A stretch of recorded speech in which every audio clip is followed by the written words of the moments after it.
My question is again to the Premier and Minister for Parks. Premier, you failed to answer the question about your private consultant's conflict of interest with drafting the Tourism Master Plan. We know they have a conflict of interest because they openly advertise it on their website. They work for the Tasmanian Walking Company on the Three Capes track and the Cradle Mountain Gateway. The public have had no say on the corrupted EOI process. It's all been done by the Office of Coordinator General behind closed doors.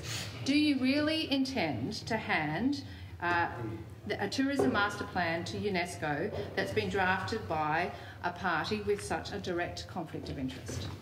Thank you. The Honourable Premier. Yeah.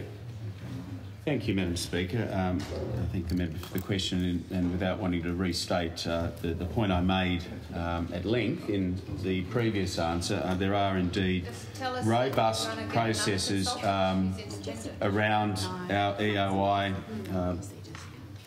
proposal, or the framework that considers EOIs, and that's well established.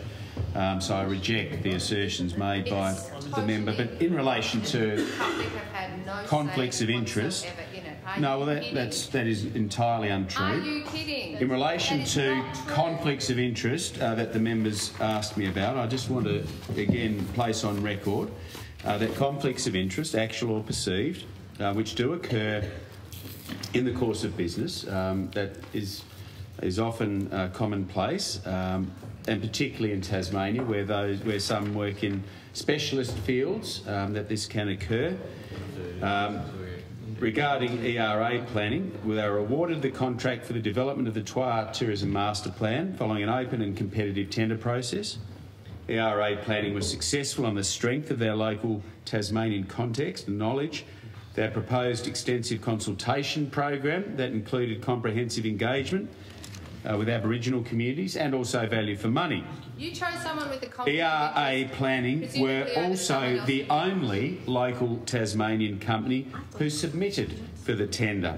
Right. And prior to being successful for the tender for the development of the Twa Tourism Master Plan, ERA Planning was engaged by a proponent who has been approved to progress to the next stage of approvals with their proposal within the Twa to provide planning services.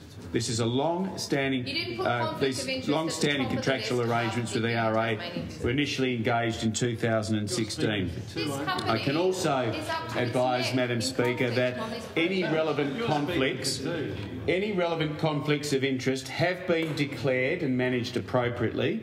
ERA Planning have reallocated project management of the proponent's portfolio to ensure that it's independent of the project management for the Twa Tourism Master Plan, and ERA have committed to not being engaged on any new project during the contract period for the Twa Tourism Master Plan. And I am satisfied, Madam Speaker, on the advice I've received that all reasonable measures have been undertaken and any real or perceived conflicts of interest managed or mitigated appropriately.